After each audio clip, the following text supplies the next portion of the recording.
ఇష్టం వచ్చిన వాళ్ళతో ఇష్టం వచ్చిన సేపు రాజకెళ్ళడానికి నా ఇల్లు హోటల్ వ్యభిచారప గుంపు కాదు. ప్లేట్ భోజనం ఓ ప్లేట్లోనండి అంత అన్నం పెడతారండి, ఓ పచ్చడి ఓ కూర వేస్తారండి. మనం సరిపోయినా సరిపోకపోయినా సరిపెట్టుకోవాల్సిందండి.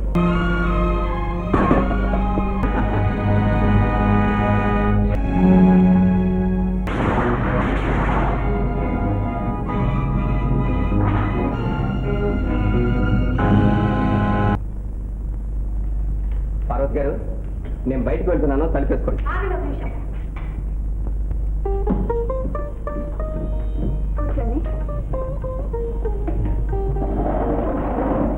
ఏమిటండి ఇవి? చూస్తూ అడుగుతారేంటండి, తీసుకోండి. నాకా? వద్దండి. ఏ మా ఇంట్లో చేసి తినకూడదా? అదే లేదండి. అయితే కూర్చోండి. ఇవాళ దుర్గాష్టమి, అందుకే చేశాను. పార్వతి గారు, ఇంతకాలం దురదృష్టం నాకంటే ముందు నేను అందుకోలేనంత స్పీడ్గా పరిగెత్తూ ఉండేది. ఇన్నాళ్ళకి అదృష్టం దురదృష్టాన్ని ఓడించేసినట్టుగా ఉంది. అదేమిటండి? అది అంతేనండి. మా అమ్మ చేతి వంట ఎంతో రుచిగా ఉండేది. మళ్ళీ ఇన్నేళ్ల తర్వాత అంత రుచైన పదార్థాలు తింటున్నాను. 15 ఏళ్ళు హోటల్ భోజనం తిని జోహ చచ్చిపోయిందండి. అందులోనూ ప్లేట్ భోజనం కదండి. ప్లేట్ భోజనమా అంటే? ఓహో, ప్లేట్ భోజనం అంటే మీకు తెలియదు కదండి. ఓ ప్లేట్లోనండి అంత అన్నం పెడతారండి, ఓ పచ్చడి ఓ కూర వేస్తారండి. మనం సరిపోయినా సరిపోకపోయినా సరిపెట్టుకోవాల్సిందండి. ఇంకా ఆకలిగా ఉన్నా ఖాళీ ప్లేట్ చూస్తూ లేచిపోవాల్సిందే. ఉండండి, ఇంకొంచెం తీసుకో. అదే వద్దండి, దొరికింది కదా అని ఎక్కువగా తినేస్తే ఈ బక్క పేగులు హరించుకోలేవండి.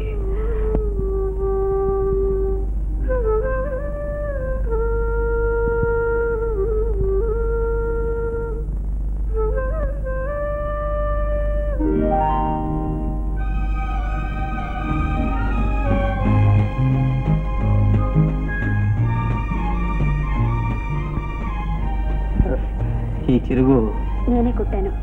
కుట్ట అసహ్యంగా ఉందా?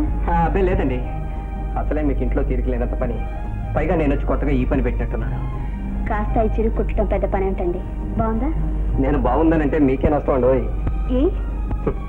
ఈ చొక్కా ఒక్క అంగుళంగా తిరిగింది, కుట్టారు.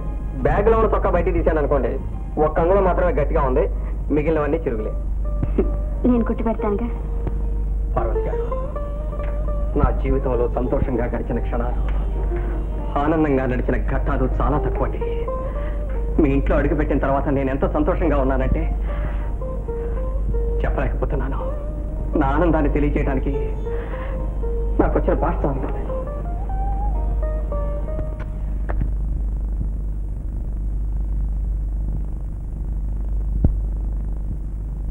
సార్,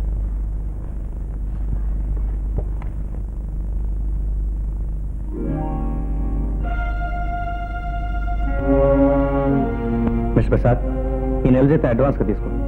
బట్టలు కుట్టించుకోవడానికి ఇంటిది కట్టడానికి వీలుగా ఉంటుంది. ఇంటిది కట్టాల్సిన అవసరం లేదు సార్. ఏ, ఎవరైనా తెలిసిన వాళ్ళ ఇంట్లో ఉంటున్నావా? మన ఆఫీస్లో పనిచేసే రంగనాథం గారి ఇంట్లో ఉంటున్నాను సార్. వాట్? రంగనాథ గారి ఇంట్లోనా? అవును సార్, వాళ్ళు నన్ను సొంత మనిషిలాగా అభిమానిస్తున్నారు. వాళ్ళ ఇంట్లో నాకు ఉండటానికి చోటు ఇచ్చారు సార్. రంగనాథం గారు అమ్మాయి నా చొక్కా కూడా కుట్టిపెట్టింది సార్. వారి మంచితనానికి ఇంతకంటే నిదర్శనం ఏం కావాలి సార్?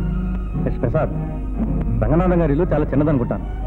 నువ్వు కూడా ఉంటే వాళ్ళకి ఇబ్బందిగా ఉంటుందేమో. అదే లేదు సార్, వారు కానీ వారి అమ్మాయి కానీ ఎవరో ఇబ్బందిగా అనుకోవటం లేదు. వాళ్ళకి లేకపోవచ్చు, నీకు లేకపోవచ్చు, కానీ చూడు ప్రసాద్, ఎదుటి వాళ్ళు ఇబ్బందిగా ఉందని ఎప్పుడు అనరు. వాళ్ళకి ఇబ్బందిగా ఉందేమో అని మనమే గ్రహించాలి. వాళ్ళ ఇబ్బందిని మన ఇబ్బందిగా అనుకుని వాళ్ళకి ఇబ్బంది కలగకుండా ప్రసాద్, మా అవుట్ హౌస్ ఖాళీగా ఉంది, అక్కడ కూర్చుందిగాని.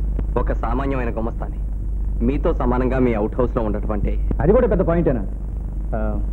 ప్రసాద్, నిన్ను నా పర్సనల్ అసిస్టెంట్గా ప్రమోట్ చేస్తున్నాను. Sir, yes, I like your sincerity. పిఏతో ఏ సమయంలో ఏ అవసరం వస్తుందో చెప్పలేంగా. నువ్వెప్పుడు నా దగ్గర ఉంటే నాకు మంచిది. అలాగే సార్. మేనేజర్, ఒకసారి లోపలికి రండి. ఈరోజు సాయంత్రం వచ్చాయి. అదే ఈరోజు మంచిది అనుకుంటాను, వెంటనే వచ్చాయి. Okay sir.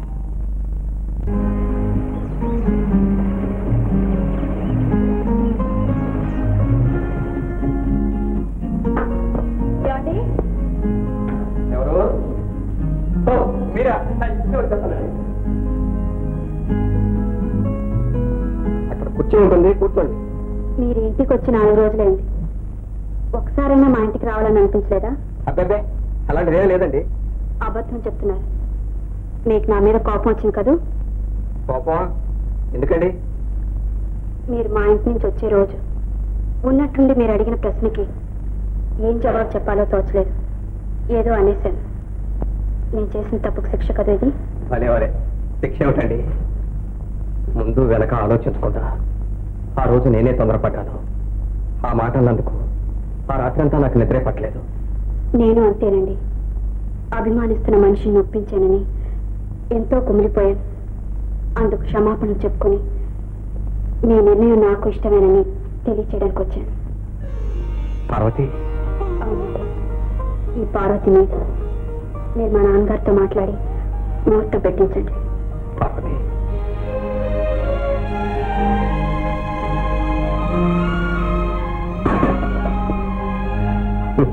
Tiffin box.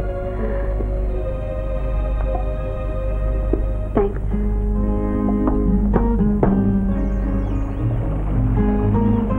ఉంటాను. వస్తాను. వస్తానంటూ వెళ్ళిపోతున్నావే? ఉంటానంటూ మీరు వెంట వస్తున్నారుగా.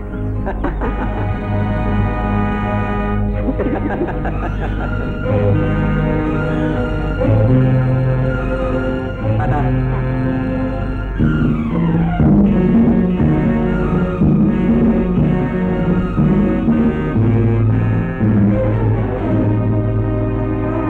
ఇష్టం వచ్చిన వాళ్ళతో ఇష్టం వచ్చిన సేపు రాజకెళ్ళడానికి నా ఇల్లు హోటల్లో వ్యభిచారపు గుంపు కాదు.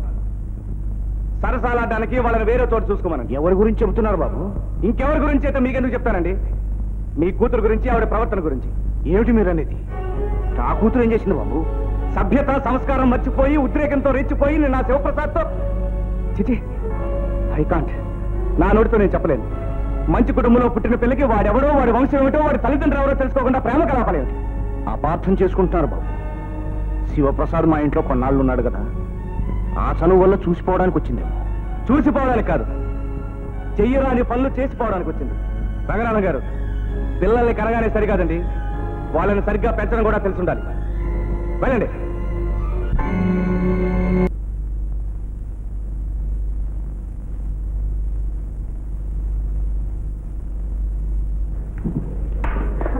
నాన్నగారు ఇంట్లోనే ఉన్నారు. కూర్చోండి, నేను ఇప్పుడు వేస్తాను.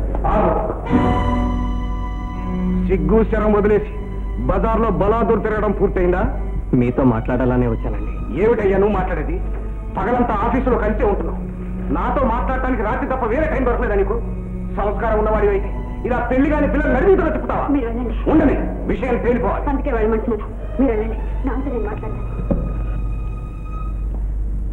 చెప్పండి నాన్న, మీ మనసులో ఉన్నది ఏమిటి? ఏమిటా నీతో చెప్పేది? ఊరు పేరు తెలియని ఒక అనామకుడితో నీకు సంబంధం ఏంటి? దిక్కులేని వాడని, జారిపడి వాడిని నా ఇంట్లో ఉండనిచ్చాను. వాడిప్పుడు తిన్నిటి వాసన లెక్కెడుతున్నాడే, నా చేత్తో నాకన్నే పొడి చేస్తున్నాడు. చిచి, నా కూతురు తప్పు చేయదని నలుగురిలో గర్వంగా చెప్పుకునేవాడిని. ఇప్పుడు ఆ నలుగురు చేత నానా మాటలు పడేట్టు చేస్తున్నాను. కాని పని నేనేం చేయటం లేదు నాన్న. మీకు చెప్పి మీ అనుమతి తీసుకుని ప్రసాద్ని పెళ్లి చేసుకోవాలనుకుంటున్నాను. నేను చస్తే ఒప్పుకోను. లంకంత ఇల్లు, లక్షల ఆస్తి ఉన్న బంగారం లాంటి సంబంధం తెస్తే అది పనికిరాదంటావా? ఇవాళ కట్టుకున్న పెళ్ళానికి పట్టెడన్నం పెట్టలేని ఒక దరిద్రుని పెళ్లి చేసుకుంటానంటావా? మర్యాదగా ఏదాన్ని పెళ్లి చేసుకోవడానికి ఒప్పుకున్నావా? సరే సరే, లేకపోతే నీ తల నుంచి తాళి కట్టిస్తా. అలా జరిగిన రోజున మీ కూతురు శవాన్ని కళ చూస్తారు. పెళ్ళంట చేసుకుంటే శివప్రసాద్నే పెళ్లి చేసుకుంటాను. నా నిర్ణయానికి తిరగలేదు.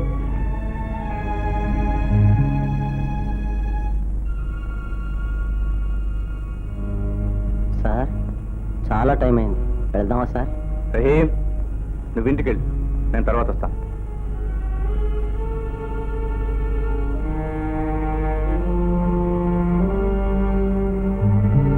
బాబు, ఘోరం జరిగిపోయింది బాబు. కలలో కూడా ఊహించని అన్యాయం జరిగిపోయింది. ఏమిటది? ఓ పావుకు పాలు పోసి పెంచాను, అందుకు కృతజ్ఞతగా అది నన్నే కాటేసింది. ఏమైంది ఇప్పుడు? మీరు చెప్పిందే నిజం బాబు.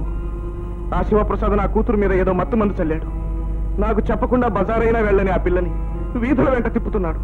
వాడి వల్లో పడిపోయి తాను పెళ్ళంటూ చేసుకుంటే వాణ్ణే చేసుకుంటానని నా మొహం మీద ఖచ్చితంగా చెప్పేసింది. అలాగా, ఆ విషయం నేను చూసుకుంటాను, మీరు వెళ్ళండి.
తీస్తున్నా తీస్తున్నా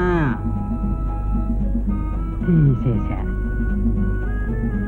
ఏది ఫోటో చూపించు. అప్పుడేనా ఈ రీలు బాగా కడగాలి. మా ఇంట్లో కడిగే. మంచినీళ్ళతో కాదు బాబు, మందు నీళ్ళతో. రేపు ఇస్తానుగా. ఫోటో వచ్చేసింది, ఫోటో వచ్చేసింది. అమ్మ ఫోటో వచ్చేసింది. నాకు చూపించవా? ఉండు, అమ్మకి చూపించాలి. చూడండి, వదలమంటుంటే చూడండి. వదులు. ఫోటో బాగా పడతావా? ఏమైందిరా? ఏమైంది? అమ్మో రక్తం. ఎంత పని చేసావరా? వాడి మొహం చూడు ఎలా గిరిగిపోయిందో. నిన్ను అమ్మా అమ్మా అమ్మా నువ్వు ఇలా కొట్టా ఉంటేనే పారిపోతానంతే. పోరా పో. ఎక్కడ పోతావు పో. మళ్ళీ కొంపలు అడుగు పెట్టావంటే కాళ్ళు చేతులు వేసి పొయ్యిలో పెడతాను. ఇదిగో నిజంగా వెళ్ళిపోతాను తెలుసా? పోరా. కడుపు మాడితే కాళ్ళు ఇచ్చుకుంటే ఇంటికి చేస్తా. పోరా పో. ఇదిగో నిజంగా వెళ్ళిపోతున్నాను. ఇక ఇంటి మామే చూడను. పోతున్నాను. చచ్చిన ఇంటికి రాను. బాబు హరి, బాబు హరి.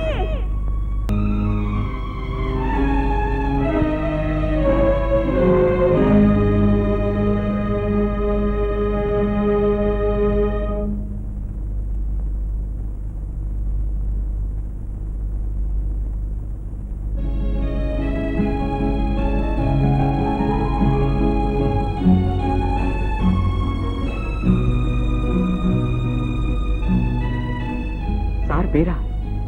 ఇలా వచ్చారేమిటి సార్? కావలసిన వాళ్ళ కోసం రాకూడదా శివ? శివ ఏమిటి సార్ కొత్తగా పిలుస్తున్నారు? అది సరే, ఈ ఫోటో మా అమ్మ నేను మా అన్నయ్య హరి కలిపి తీయించుకున్న ఫోటో సార్. మీ పిలుపు వింటుంటే మా అన్నయ్య గుర్తుకొస్తున్నాడు సార్. సరిగ్గా ఇలాగే మా అన్నయ్య కూడా ఎంతో ఆప్యాయంగా శివ అని పిలిచేవాడు సార్. ఇప్పుడు అతను ఏమయ్యాడు? మా అమ్మ కొట్టిందని ఇంట్లోంచి పారిపోయాడు. మళ్ళీ తిరిగి రాలేదు. ఆ బాధతోటే మా అమ్మ చచ్చిపోయింది. అంత చిన్న వయసులోనే ఆప్తులందరినీ పోగొట్టుకుని ఎలా బ్రతికావు? ఇన్నాళ్ళు ఎలా గడిపావు శివ? నాదొక పెద్ద కథ సార్. మా అమ్మ చచ్చిపోయిన మరుక్షణం నుంచి నా కష్టాలు ప్రారంభమయ్యాయి. తెలిసిన ఒక ఆయన నన్ను చేరదీసి చదువు చెప్పించారు. స్కూల్ ఫైనల్ పాస్ అయ్యాను. కానీ నా దురదృష్టం మళ్ళీ నన్ను వెక్కిరించింది. ఆయన పక్షవాతంతో కన్ను మూశారు. మళ్ళీ నేను వీధిన పడ్డాను. కాలేజీలో పేద విద్యార్థుల స్కాలర్షిప్ మీద చేరాను. పేపర్లు అమ్మాను. 4 ఏళ్లలో వారాలు చేశాను. చివర కొన్నాళ్ళు కూలి పని కూడా చేశాను. చదువు కోసం తల వంచి కష్టాలన్నీ నవ్వుతూ భరించాను. ఇన్నేళ్లకు మళ్ళీ నాకు మంచి రోజులు వచ్చాయి. దేవుడు లాంటి మీ చల్లటి నీడ నాకు లభించింది. Sir I'm sorry. నా కథ చెప్పి మిమ్మల్ని బాధ పెట్టినట్టున్నాను. నో, అదేం లేదు. I my sentimental person. Shiva, మనసు విప్పి నీతో ఏదో చెప్పుకోవాలని గుండెల్లోంచి పొంగుకొస్తున్న మాట ఐ కాంట్.